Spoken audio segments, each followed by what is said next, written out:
Olá, meus amados, mais uma vez, Urique Costa, canal Sem Fermento. Graça e paz da parte de nosso Senhor e Salvador Jesus Cristo. Depois de quase 40 dias aí, ou 40 dias, não sei, não contei, estou aí de volta. Quero pedir desculpa a você aí pela ausência. E se você tem sentido falta dos vídeos, não se desanime, continuarei postando os vídeos. É que tive muitos contratempos durante esse período, não estava no monte, não estava no deserto, não estava em campanha, não estava em propósito de jejum, não estava fazendo nada do qual eu pudesse fazer para alcançar mais do favor do Criador, não. Foi somente contratempo mesmo, pessoal. Então assim,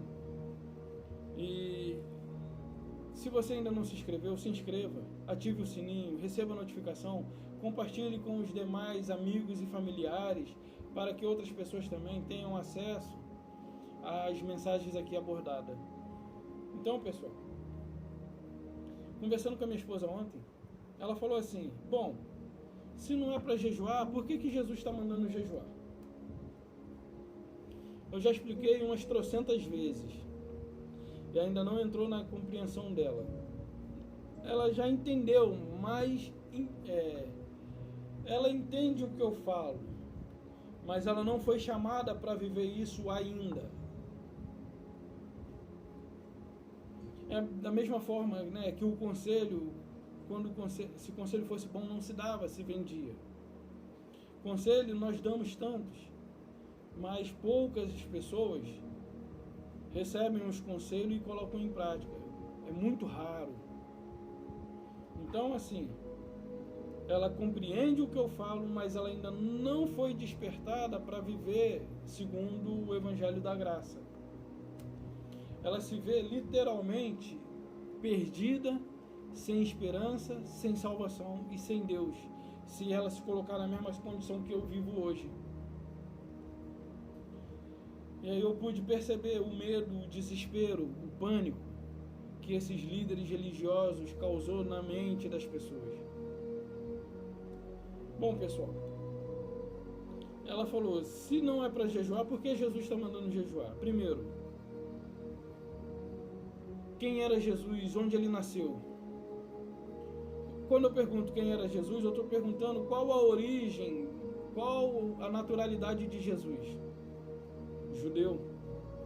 E como judeu, ele nasceu debaixo da lei de Moisés, assim como todos os demais que se encontravam ali, debaixo da lei que havia sido dado por Moisés. E como alguém que está debaixo da autoridade da lei, tem que andar conforme a lei. E aí ele mandou jejuar. Por quê? No ministério de Moisés havia consagração. No ministério de Moisés havia consagração,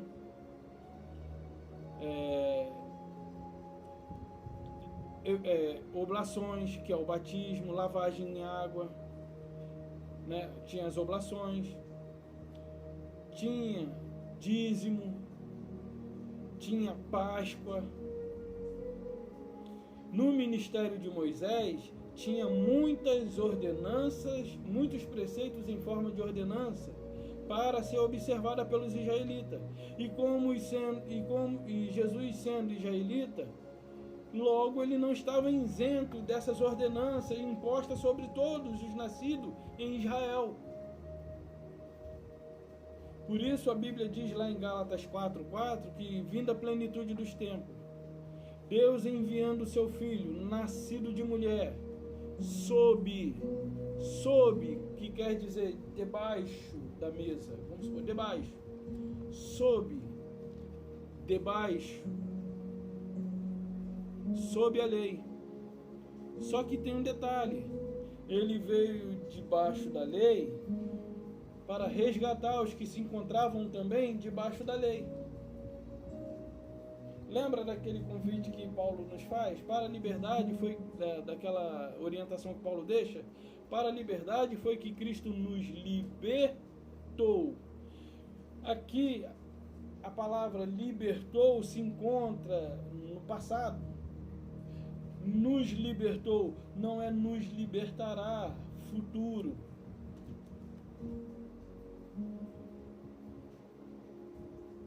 Não é nos libertará, é nos libertou. Para a liberdade que Cristo nos libertou. Então Cristo, como um israelita nascido debaixo da lei, ele tinha toda a lei à sua frente para ser observada e obedecida. Por isso ele disse aos seus discípulos e aos sacerdotes: não penseis que vim destruir a lei e os profetas. Não vim destruir, vim cumprir. Por que ele veio cumprir? Porque ele nasceu debaixo da mesma condição em que todos os que estavam ali se encontravam, debaixo da lei. Porém, tem um detalhe.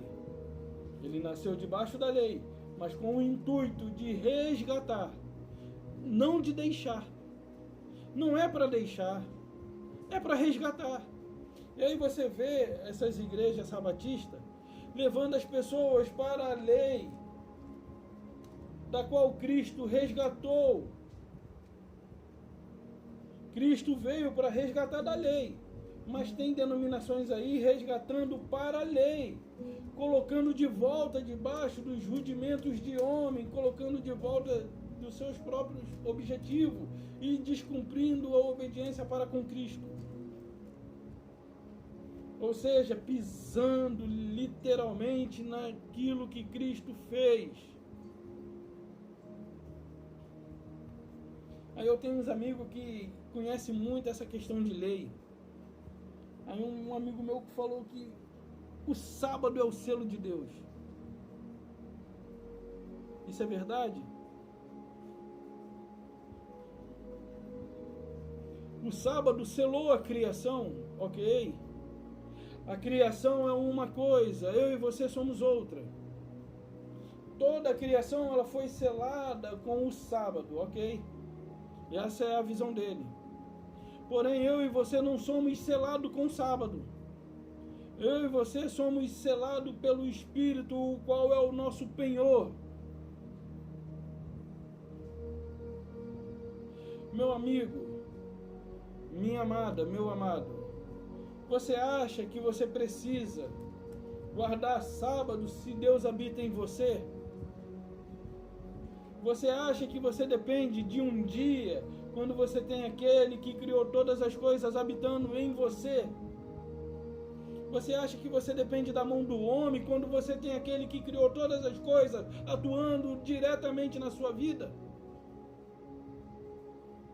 Então, ele disse que o sábado é o selo de Deus. Efésios, Paulo diz lá em Efésios que nós somos selados pelo Espírito da promessa. Porque eu não sei o que ele ainda não entendeu, que lá em Timóteo, lá em Colossenses, Paulo fala, acho que é Colossenses, que essas coisas eram sombra das que havia de vir. Vamos lá ver, dar uma olhadinha nas luas novas, luas novas, ou luas novas, melhor dizendo.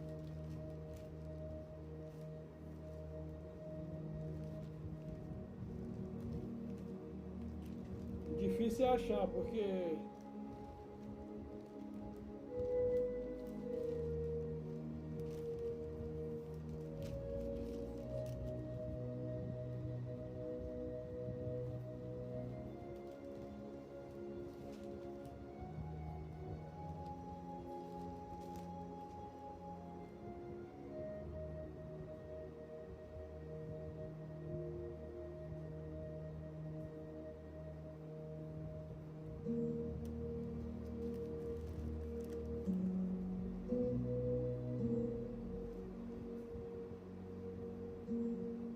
olha só, ninguém pois vos julgue por causa de comida e bebida. Paulo está falando aqui aos Colossenses. Olha, Colossenses, ninguém julgue vocês por causa de comida ou bebida, ou de festa, ou lua nova, ou sábado. Será que a que sábado Paulo se refere aqui? O dia literal. Porém, ou sábado. porque tudo isso tem sido sombra das coisas que havia de vir. O sábado era sombra do que estava prestes a acontecer. Os judeus, eles tinham o sábado como um dia de descanso, porque o Espírito Santo não havia sido derramado ainda sobre os seus corações. E isso só pôde ser concretizado a partir do momento em que Cristo nos concede, por meio da sua morte e ressurreição na cruz. Por isso havia uma promessa: eis que derramarei do meu Espírito sobre toda a carne. É sobre toda a carne, mas toda a carne aqui eleita, tá, pessoal? Toda a carne aqui da qual tem um eleito aqui dentro. Não é toda a humanidade. Porque existe duas sementes nessa terra: a semente de Adão e a semente de Cristo. Ok?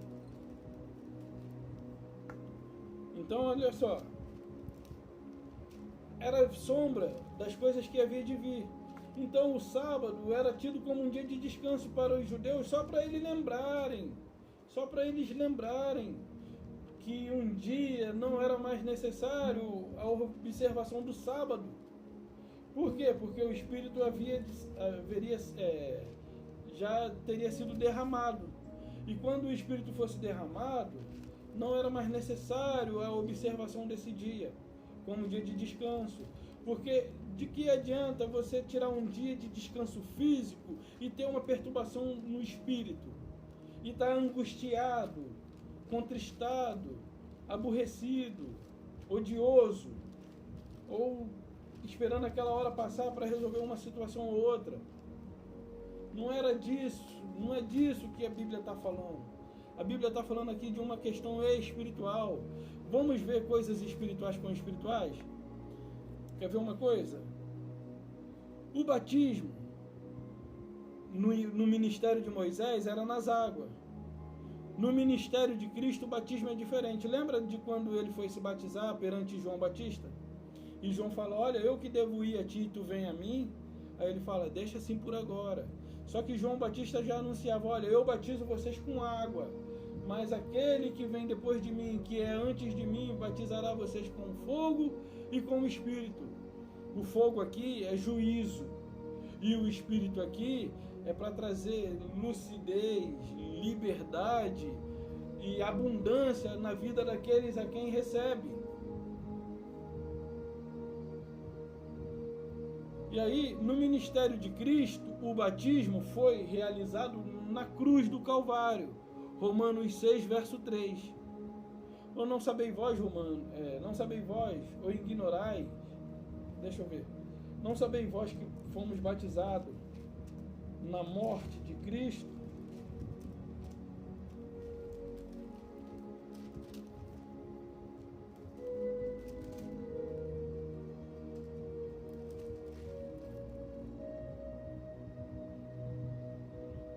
Ou porventura ignorais que todos que fomos batizados em Cristo Jesus, fomos batizados na sua morte. E aí vem a religião dizendo assim: olha, aqui você está morrendo para o mundo e vivendo para Deus. Você acha que aquilo ali é suficiente? Se fosse suficiente, ele não precisava lançar outro mandamento sobre o qual ele já havia dado a Moisés, aos israelitas. Então, meus amados, ele veio para resgatar os que estavam debaixo da lei. A religião tem levado vocês para debaixo da lei. E aí, como eles fazem? Aí você vai lá dentro, eles abrem sua Bíblia aí no Evangelho de Mateus. Não é Evangelho. Mateus, Marcos, Lucas, João, Apocalipse, Judas, Pedro e Tiago não são Evangelho. Não são Evangelho. São livros históricos que narram fatos enquanto Jesus esteve presente em carne. Ah, e detalhe, Atos dos Apóstolos também entra. O que é Evangelho? Romanos, Coríntios, Gálatas, Efésios, Filipenses, Colossenses, Tessalonicenses, Timóteo, Filemão, Hebreus, Tiago, Pedro. Hebreus, aliás, somente. As cartas que foram escritas por Paulo, bom, é uma incógnita saber quem de fato escreveu o Hebreus, mas aqueles que pregam a graça crê que pelos usos e costumes de anunciar foi Paulo. Ok? Então, assim, é muita coisa que deturpa o Evangelho de Cristo no meio da religião. Quer ver uma coisa? A predestinação. Se você fala a predestinação, eles dizem que isso é do diabo, sem nem mesmo te ouvir, nem avaliar o que vai ser dito. Por quê? Porque a religião já disse que a predestinação é algo que não vem da Bíblia. Porém, é a Bíblia mesmo que diz. Que Deus diz assim, havendo Deus, vamos lá. Está aqui pertinho, já estou no 6, é só pular aqui uma página, 8. Vamos para o 8. Aqui 2 páginas melhor. Bom, 8:28, Romanos 8, 28 e 29. Sabemos que todas as coisas cooperam para o bem daqueles que amam a Deus, daqueles que são chamados segundo o seu propósito. Porquanto, aos que de antemão conheceu, também os predestinou. O que é dar um predestino? Por exemplo, vamos supor, eu não tenho filho. Aí minha esposa chega aqui de noite, tô grávida. E eu já dar um predestino para esse menino que ainda nem existe ainda nesse mundo físico. Eu já determinar o seu futuro, como é que vai ser. Isso é predestinar. É dar um destino antes que aconteça. Isso é predestinação.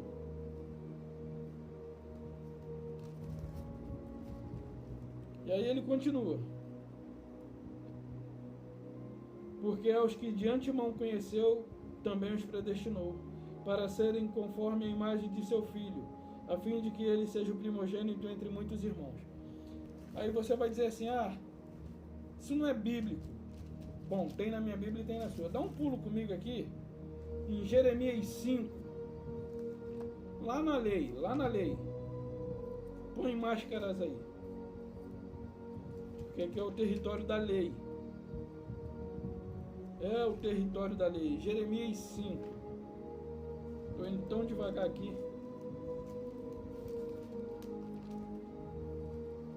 Versículo 1. Dai volta às ruas de Jerusalém. Vede agora, procurai saber, buscai pelas suas praças. E ver... Peraí, deixa eu ver se é 1 mesmo. Falei Jeremias 5, não, é Jeremias 1. Jeremias 1, 5.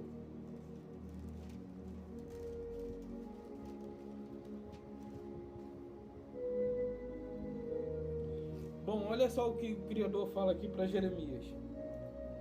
Vou pegar o 4. A mim me veio a palavra do Senhor dizendo: antes que eu te formasse no ventre materno, eu te conheci. Como? O que você entende disso aqui? Que antes que Jeremias fosse gerado no ventre materno, Deus já o conhecia. De onde?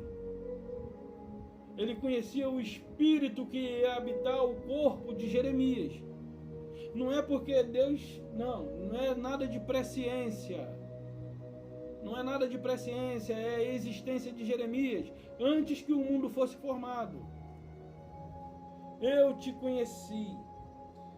Antes que eu te formasse no ventre materno, eu te conheci. E antes que saísse da madre, te consagrei e te constituí profeta às nações. Aí eu te pergunto, isso é ou não uma predestinação? E Jeremias teve outro futuro senão esse determinado pelo Deus, Criador de todas as coisas? Qual foi o propósito de Deus antes que Jeremias existisse? Que ele fosse profeta. E o que Jeremias veio a ser? Jeremias veio a ser o quê? Jeremias foi profeta. Mas segundo o quê? Segundo o propósito. Vamos aqui, vem comigo. Romanos de novo. Sabemos que todas as coisas cooperam para o bem daqueles que amam a Deus. Daqueles que amam a Deus. Que são chamados segundo o seu propósito. Ai, papai. São tantos espíritos ainda que hão de se manifestar aqui. Espíritos que amam a Deus, porém eles são chamados segundo o propósito de Deus, para que nessa vida, nesse corpo, possam representar aqueles a quem eles amam. Por isso ele enviou, por isso os filhos participam da carne, ele também participou, para que ele seja o primeiro entre muitos. Então eu e você somos a manifestação daquele a quem ele havia determinado que um dia se manifestaria para ser o primeiro. O seu filho, Cristo, ele é o primogênito de todos. Ele foi o único que morreu e ressuscitou primeiro. Apesar de Deus já ter enviado muitos de seus filhos, espírito nessa forma biológica, antes de seu filho, mas só ele morreu e ressuscitou e ele se tornou o primeiro a ter esse adjetivo de morrer e ressuscitar, porque ele é o dono da vida. Então, a predestinação é bíblica e ela se encontra aqui em Jeremias e tem outras passagens. Ele também fala de Paulo, que ele, antes que Paulo nascesse, antes que Paulo fosse formado, Paulo também já era conhecido. E por que Paulo matava e acontecia? Porque Paulo não tinha tido o entendimento, não tinha tido a revelação de quem ele era.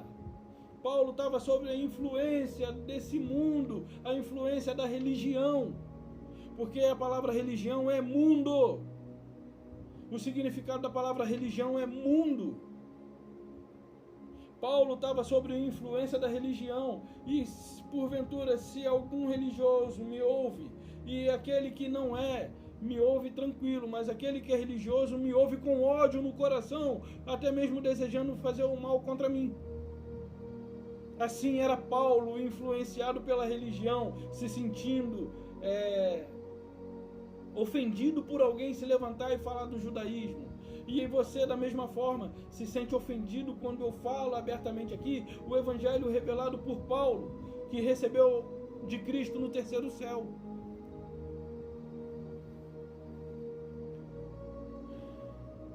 E aí a minha esposa fica assim, pensando, né?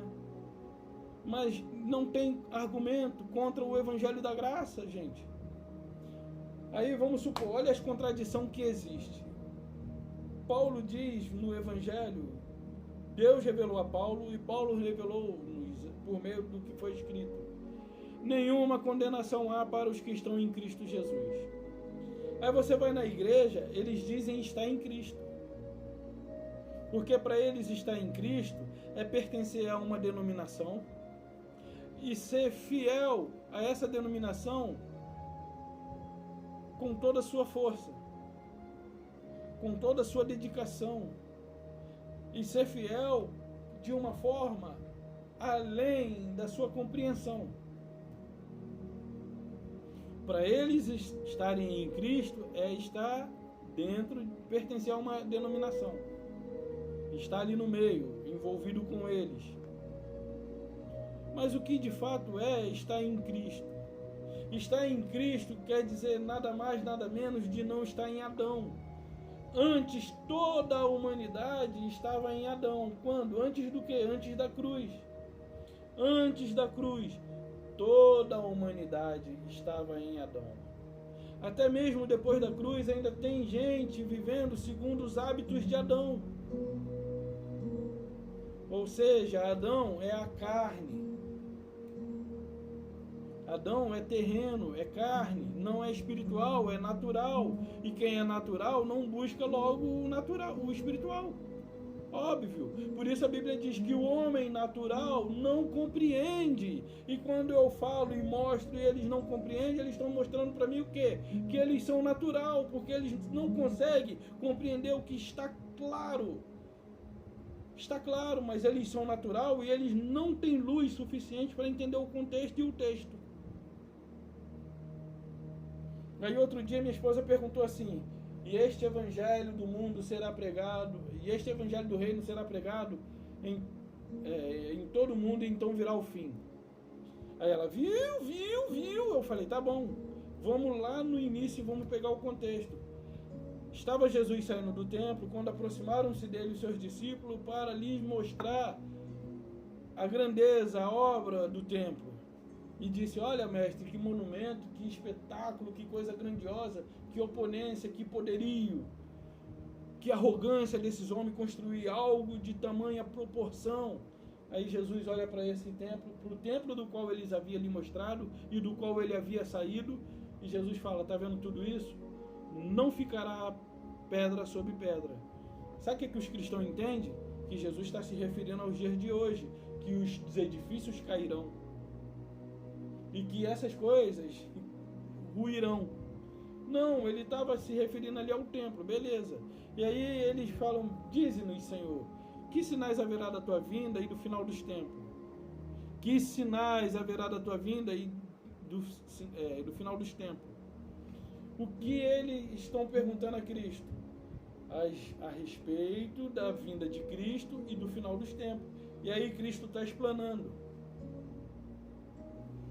Beleza? Vamos lá em Mateus, só para não ficar aqui nas minhas palavras. Lá no livro histórico de Mateus, Mateus 24. E eu já vou pegar aqui para frente.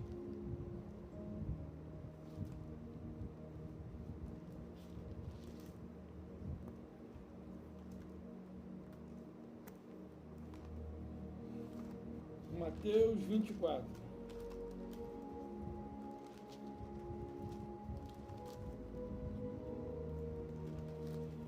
Vou pegar aqui direto do 14 para frente. E será pregado este evangelho do reino por todo o mundo. Não, tem que ser um pouco antes.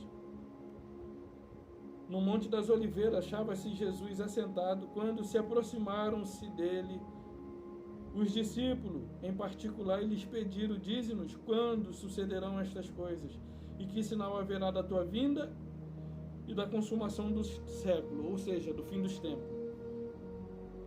E ele lhe respondeu, vede que ninguém vos engane, porque virão muitos em meu nome, dizendo, eu sou o Cristo, e enganarão a muitos. E certamente ouvireis falar de guerra, rumores de guerra. Vedes, não vos assusteis, porque é necessário assim acontecer, mas ainda não é o fim. Porquanto se levantará nação contra nação, reino contra reino, haverá fome, terremoto e vários lugares.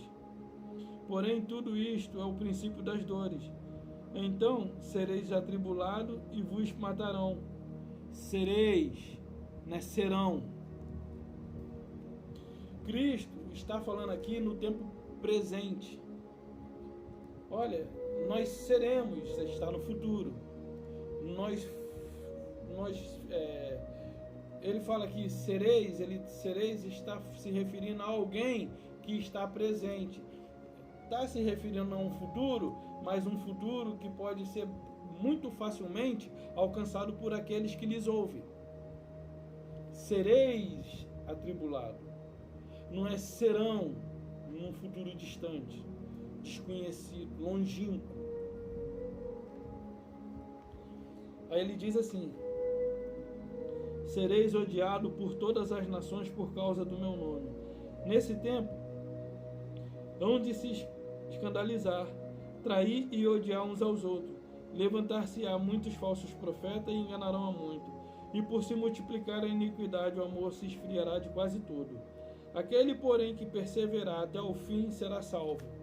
Aí eu te pergunto, em que ministério a salvação é pela perseverança? No ministério de Cristo ou no ministério de Moisés? Quem perseverasse no ministério de Moisés, guardando a fé em Jesus Cristo, seria salvo. Mas no ministério de Cristo, qual é o meio pelo qual eu e você somos salvos? Somente pela graça, não pela perseverança. Mas existe dois ministérios em ação aqui, na religião. Hoje nós vivemos, quem está na graça vive no ministério de Cristo. Quem está na religião vive no ministério de Moisés, do qual tem que se pagar um preço, do qual tem que perseverar. E no ministério de Cristo não há necessidade de perseverar, até porque a sua perseverança não vai redundar em nada, não vai te acrescentar em nada, não vai te beneficiar em nada. E aquele que está em Cristo só é nova criatura porque recebeu o Espírito que clama Abba Pai, e que não vem de nós mesmos, mas é Ele que nos concedeu. Ele nos revelou quem de fato somos. Antes nós vivemos aqui, eles lá nasceram mortos espiritualmente falando. Hoje nós já nascemos vivificados espiritualmente porque Cristo assim fez. Eu vim para que tenham vida e vida abundante. E todos que nasceram em Cristo, nasceram já espiritualmente vivificados e morto biologicamente para a carne. Então aqui ele diz assim, aquele porém que perseverar até o fim será salvo, e será pregado este evangelho do reino por todo o mundo, para testemunha a todas as nações, então virá o fim. A que ele se refere? Os discípulos perguntaram, isso. Isso vai acontecer assim, assado. Vocês vão ver isso. Guerra, rumores de guerra, fome, terremoto, nação contra nação, reino contra reino, pai contra filho, filho contra pai, mãe contra filha, filha contra mãe, e assim sucessivamente, odiar-se-ão e matar-se-ão uns aos outros. E também uma coisa, o evangelho do reino será pregado a todas as nações, então virá o fim. Ele está referindo-se à sua vinda e ao fim dos tempos. Aí eu te pergunto, aí você me pergunta, então, é necessário que o evangelho seja pregado a todo mundo, para que o fim venha. Na verdade, você está desatualizado. O fim já veio e o evangelho já foi pregado. E se não tivesse sido, com o poder da internet, já teria. Mas tem lugares, já foi pregado. Vamos dar uma olhadinha lá em Romanos 9. Romanos 10, 17. Só para a gente ver se foi ou não foi pregado. Romanos 10, 17 e 18.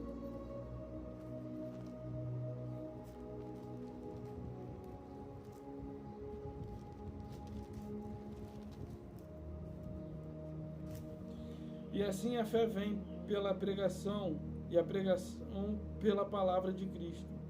Mas pergunto, porventura, não ouviram?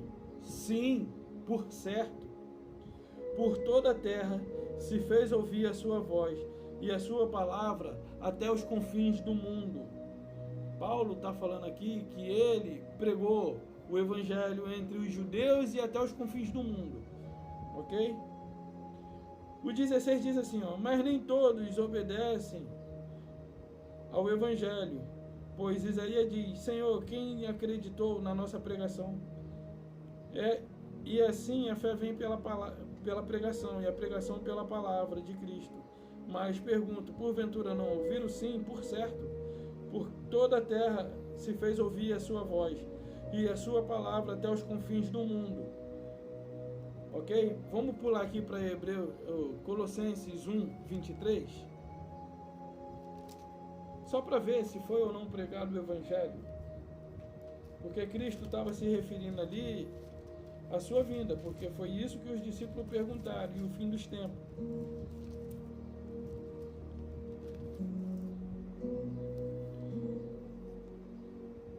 Eu vou pegar aqui o 6 e vou pular para o 23.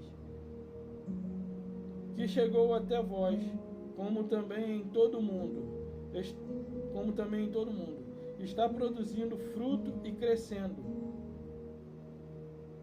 Tal acontece entre vós, desde o dia em que ouviste e entendeste a graça de Deus na sua verdade. 23.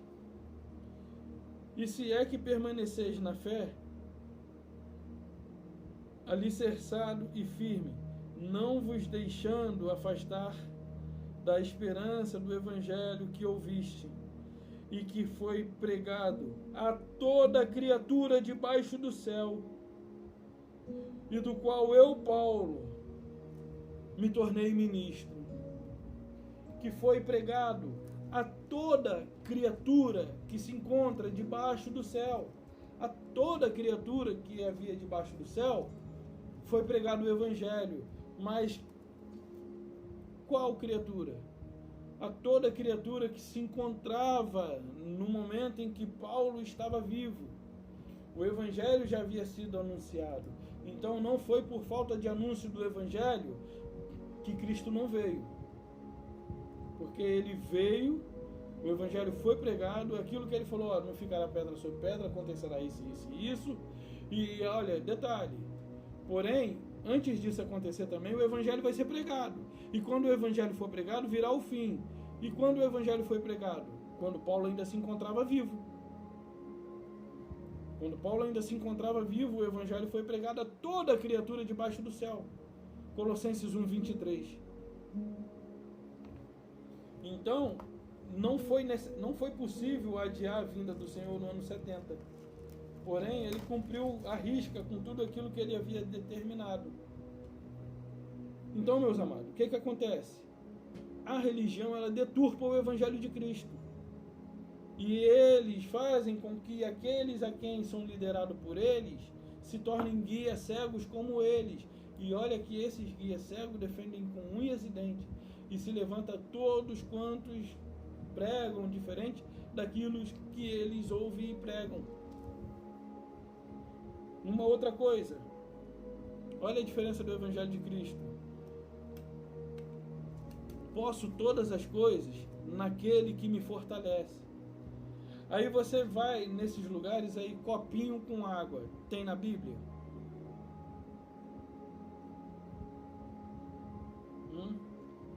Campanha, consagração, pacto. No ministério de Cristo não tem. Se você está debaixo do ministério de Moisés, talvez você encontre alguma coisa, resquício, rudimento. Mas no ministério de Cristo, não. Por exemplo, vassoura ungida, fronha, traga um retrato, faça isso, dizime, faça um compromisso, faça um pacto, determine. Quer ver uma outra contradição? Eu não lembro aqui o versículo, literalmente, o local onde ele se encontra, mas eu lembro assim que Deus, ele nunca desamparou um justo. Um justo nunca passará necessidade. Ele diz assim, não temas. Interessante, né? Interessante, olha só, lembrei agora, me veio agora. Desde o Antigo Testamento, a palavra de Deus para o seu povo é, não temas. Você entra no meio da religião hoje, olha, se você está vivendo assim, cuidado, Deus pode pesar a mão. A palavra de Deus, desde o tempo da lei, é para o seu povo, não temas, porque eu sou teu Deus, porque eu sou contigo, eu te sustento com a minha destra fiel, não temas. E no meio da religião você escuta, cuidado que Deus está de olho em você. Cuidado, cuidado, cuidado, tenha medo de Deus, tenha medo de Deus. Não é medo, é temor, que é diferente. Então, que ele diz assim que jamais te abandonarei, nem nunca te desampararei. Deixa eu ver se eu acho a palavra aqui, desamparar, para ver se eu acho o versículo. Desamparado.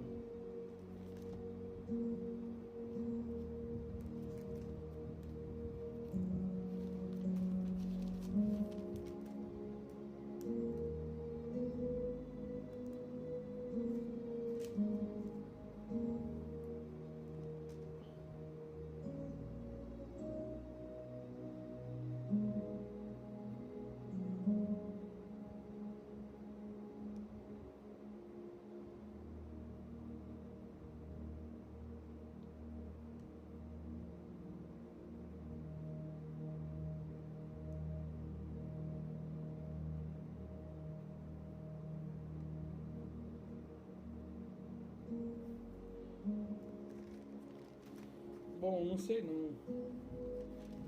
Acho que eu não achei não. Pela palavra desamparar não. Eu achei um negócio aqui em 2 Coríntios 4, verso 9, mas não sei se é isso não.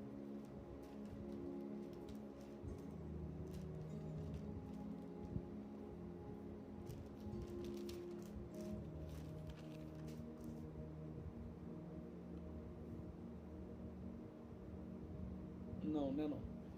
Então, assim, uma outra coisa que eu lembrei aqui é que Deus, ele está disposto a todo tempo a estender a mão para mim e para você, certo? Ele diz que nós, diz assim, que nós devemos nos contentar com o que temos. Não é isso que diz? Que nós devemos ser gratos e nos contentar com o que temos. Aí você vai na religião. É você sendo desafiado dia após dia a buscar mais do que o que você necessita. É ou não é uma deturpação do Evangelho de Cristo? É ou não é uma deturpação do Evangelho de Cristo? Então, eu lembrei uma coisa aqui, mas fugiu.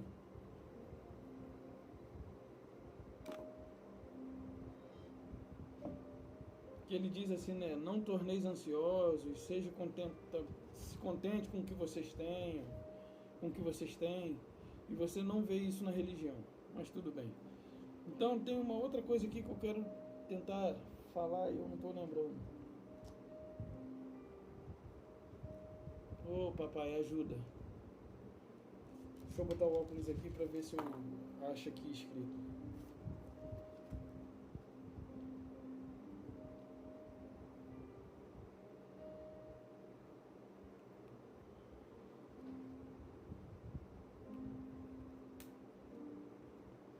Cristo diz assim que, quer dizer Paulo, né? Diz que em Cristo, quem está em Cristo não está isento de condenação, porque não há condenação para aqueles que estão em Cristo. A religião, mesmo eles se dizendo estar em Cristo, eles vivem com medo do inferno, porque eles não sabem o significado da palavra inferno. Eu acho que você pode desconhecer muita coisa, mas você tem que, no mínimo, saber o significado do que é inferno, o que significa a palavra inferno. Você tem que, no mínimo, ter a humildade e reconhecer que o que se fala a respeito do inferno é um grande equívoco, e você só se encontra com medo porque eles fazem uso dessas palavras, inferno, diabo, para poder continuar com um domínio sobre as pessoas, manipulando-as, fazendo delas refém de suas próprias vontades. Ô meus amados, eu estava tentando lembrar aqui, mas fugiu. Mas são coisas que contradizem o Evangelho de Cristo. Fitinha, campanha, monte, nada disso. Jejum. Tudo o que Cristo fez foi para que eu e você não tivéssemos mais necessidade de fazer. Afinal de contas, ele não é o meu exemplo. E também não deveria ser o seu. Enquanto ele for o seu exemplo, você vai se ver imperfeito. Quando ele for o seu substituto, você vai ver o quão perfeito você é em Cristo. Se olharmos para essa carne, assim como eu olho para a minha, eu vejo as minhas imperfeições. Mas se eu olho segundo os olhos de Cristo e olho para o Espírito, eu vejo que eu sou redimido, eu sou comprado. Eu vou te dar um exemplo aqui.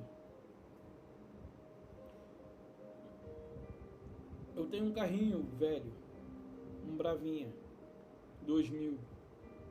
Tá andando, porém ficou um ano aí por falta de manutenção parado. Até então, esse tempo que o carro ficou parado, eu fiquei sem fazer o uso dele. Porque esse carro, ele não se sustentou, mas ele dependeu de mim. Por que ele dependeu de mim? Porque foi eu que comprei. Então eu comprei ciente dos cuidados que eu tenho que ter para com ele. Da mesma forma, eu e você fomos comprados. Quando Deus nos comprou ciente do cuidado que ele tinha que dispensar para conosco. Então, eu não me pertencendo, eu não dependo de mim mesmo. Eu dependo dele. E dependendo dele, não há nada que eu possa fazer. Por exemplo, o meu carro, ele não banca a gasolina para eu andar. Eu dependendo dele, ele vai cuidar de mim. Assim como todos quantos têm carro, cuidam dos seus carros. A responsabilidade de cuidar é do comprador e não do comprado. Se eu e você somos comprados por ele, comprado para ele e por ele e comprado para ele, ele nos comprou para ele, ele já sabe a responsabilidade que tem que dispensar para conosco. E detalhe, muita gente ignora isso. E aí você vê os líderes religiosos influenciando as pessoas a dar para Deus, né? Contribuir para a obra de Deus. Deus é espírito. Ele não tem nenhuma obra no meio físico, biológico, material. A obra de Deus é na dimensão espiritual. Agora, deixa eu falar uma coisa aqui. Existem duas sementes, a terrena e a espiritual. Não dá para saber quem é terreno e quem é espiritual? Claro que dá. Claro que dá. Vamos ver quem é essa semente? Só para a gente ter uma compreensão. 1 Coríntios 15.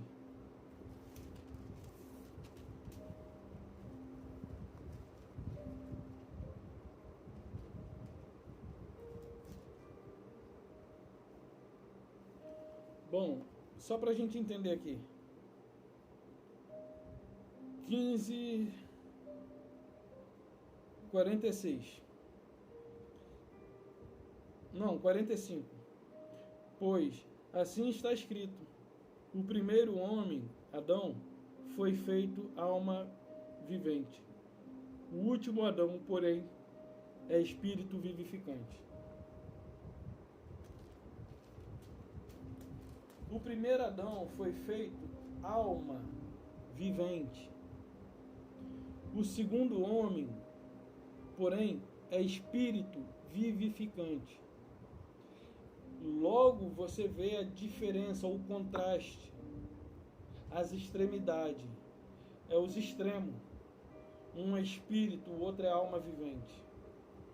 O que Adão tinha? O fôlego de vida. Ele não tinha o espírito do Criador. Ok? Adão, ele era um homem terreno, natural, alma vivente. Por exemplo, os animais, eles não constituem espírito. Eles são corpo e alma. Ok? Somente corpo e alma. Eles são ditômicos. Acho que é isso.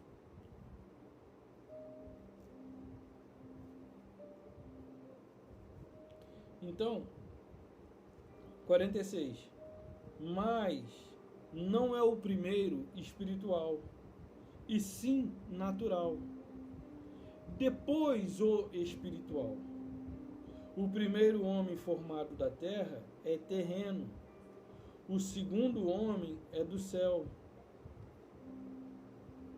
Como foi o primeiro homem terreno, tais são também os demais homens terrenos. E como é o homem celestial, tais também os celestiais. Deu para perceber que existe duas sementes?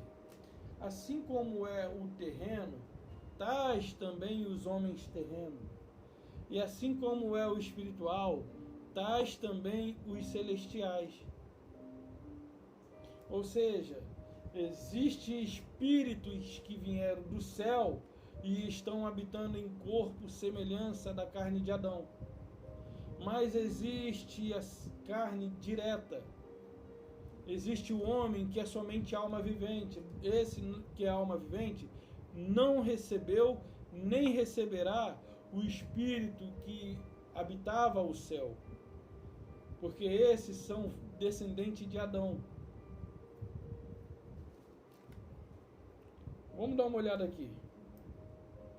Romanos 5, versículo 12.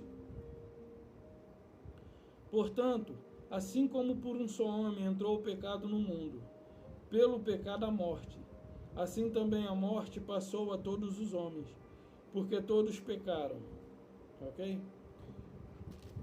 Portanto, assim como por um só homem entrou o pecado no mundo.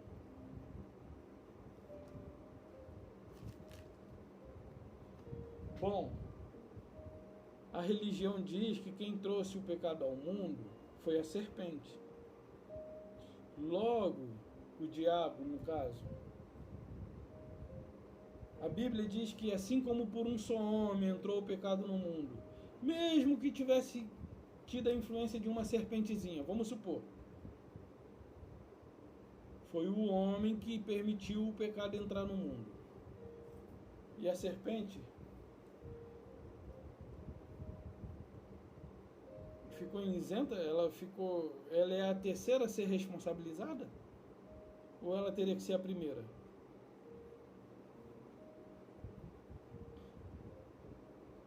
Então, Adão, ele era natural e não espiritual.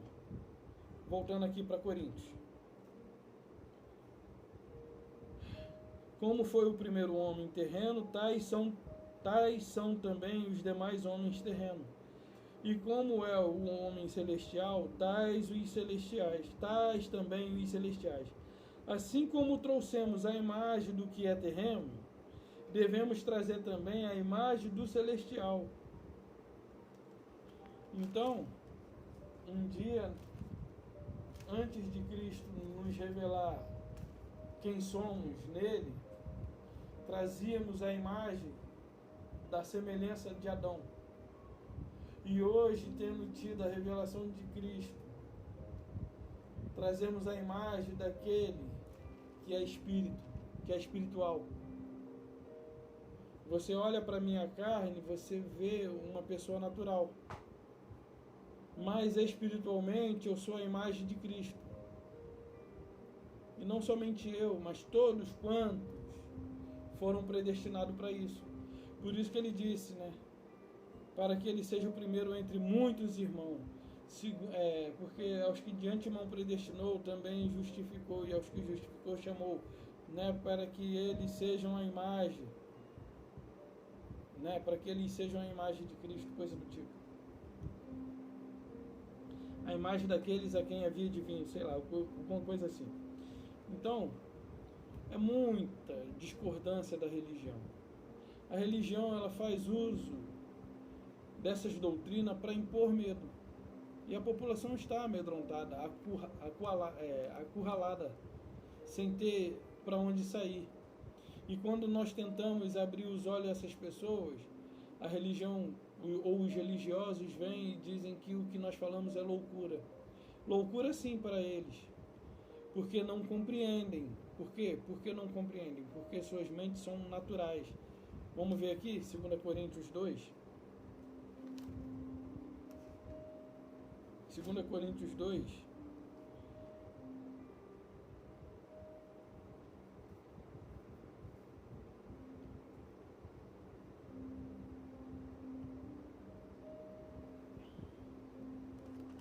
Eu acho que é um 9.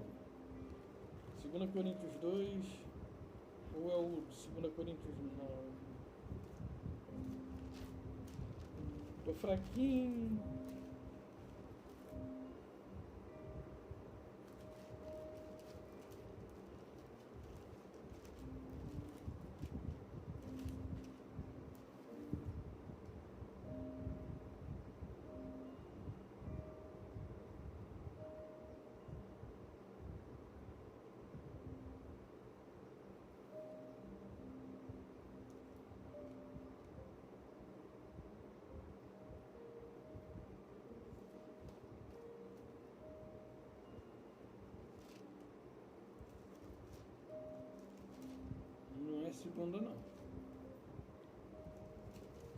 foi a passagem que eu estou procurando, não está em 2 Coríntios, não.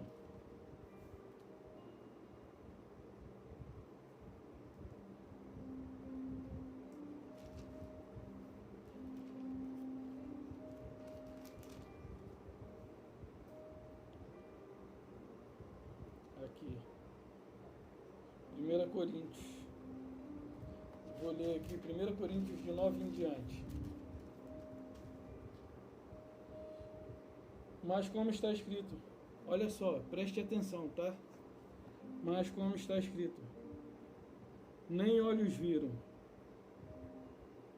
nem ouvidos ouviram, nem jamais penetrou no coração do homem o que Deus tem preparado para aqueles que amam, para aqueles que o amam. Mas Deus no-lo revelou pelo Espírito, porque o Espírito a todas as coisas prescruta, até mesmo as profundezas de Deus. Aí você fala assim para o religioso, nem olhos viram, nem ouvidos ouviram, eles ficam com isso, somente isso. Só que o texto seguinte está dizendo que Deus nos revelou. Quando? Por meio do seu Espírito. E o que nem olhos viram, nem ouvidos ouviram? As coisas que Deus havia preparado para nós. Era o ministério da manifestação de seu Filho. Ele mesmo sendo manifesto como Filho, dado entre os homens para resgatar o homem. São coisas que os olhos não viram, nem ouvidos ouviram, nem jamais havia penetrado, nem jamais havia passado na mente do homem. Aí ele diz assim, porque o Espírito de Deus porque o Espírito prescruta todas as coisas, até mesmo as profundezas de Deus. Porque qual dos homens sabe as coisas do homem, senão o seu próprio Espírito, que nele está? Assim também as coisas de Deus, ninguém sabe, ninguém as conhece, senão o Espírito de Deus. Ora, nós não temos recebido o Espírito do mundo, e sim o Espírito que vem de Deus, para que conheçamos o que por Deus nos foi dado gratuitamente. Disto também falamos, não em palavras ensinadas pela sabedoria humana, mas ensinada pelo Espírito, conferindo as coisas espirituais com espirituais. Ora, o homem natural não acredita, não aceita as coisas do Espírito de Deus. Não aceita as coisas do Espírito de Deus, porque lhes são loucura e não pode entendê-las, porque elas se discernem espiritualmente. Porém, o homem natural, o homem espiritual julga todas as coisas, mas ele mesmo não é julgado por ninguém. Pois quem conheceu a mente do Senhor, que o possa instruir? Nós, porém, temos a mente de Cristo. Nós quem? Nós que andamos em graça. Por que nós temos a mente de Cristo? Porque nós temos a compreensão do que foi falado por meio de Paulo e nós aceitamos com facilidade que Cristo tinha de aceitar aquela vontade do Pai. Cristo ele veio em obediência ao Pai. Cristo tinha um espírito que clamava Abba Pai, e esse espírito que clama Abba Pai está hoje sobre minha vida e sobre a sua vida. E aquele espírito que clama Abba Pai se submete à vontade do Pai, se submete às palavras do Pai. E quando eu me submeto à palavra do Pai, eu estou submetido porque o espírito que clama Abba Pai está na minha vida. E aquele que se torna um, quer ver? Aquele que se une ao Senhor, aqui, né? Vamos ver. Vamos ler. Agora é 2 Coríntios. Eu acho. É tanto Coríntios.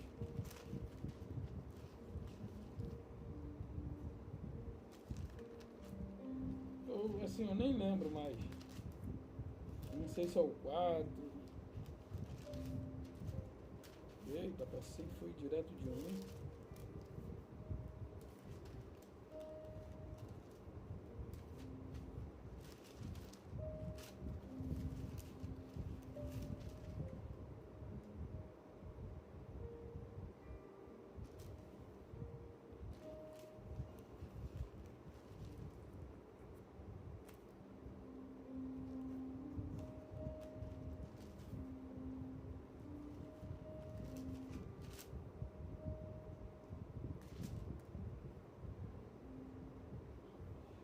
6.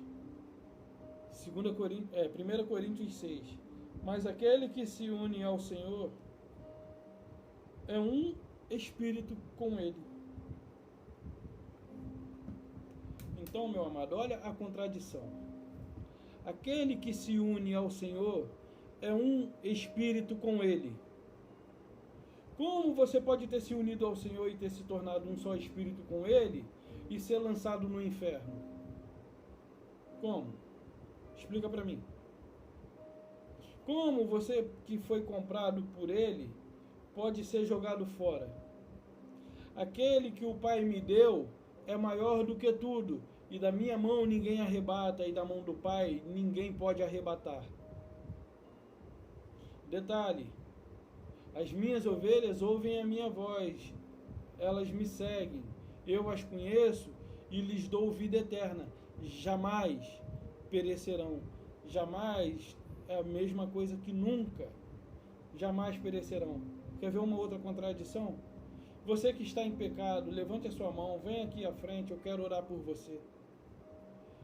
Dos seus pecados, o Senhor lança fora no mar do esquecimento, e dos nossos pecados, e dos seus pecados, não me lembrarei jamais.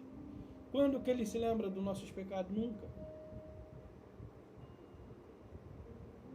Então, é muita contradição. Aí tem aquela outra. Aquele que vem a mim, de maneira nenhuma, de modo nenhum, o lançarei fora. Vamos inventar um modo para ser lançado fora por Cristo? A religião diz que tem. Mas o próprio Cristo diz: aquele que vem a mim, de modo nenhum, lançarei fora. Aí você está lá na religião ouvindo o pastor dizer que se você não andar de acordo com determinadas coisas, Cristo vai te lançar fora, vai te lançar no inferno. É a deturpação do Evangelho de Cristo que vocês ouvem. Vocês não ouvem o Evangelho de Cristo. Vocês ouvem a deturpação do Evangelho de Cristo e pagam para isso, para serem chamados de ladrão, para serem ameaçados, para serem amedrontados com a palavra de homens que lançam vocês no inferno, na sepultura. Para o inferno, eu, você, toda a sua família e a minha, iremos. Porque o inferno nada mais é do que sepultura.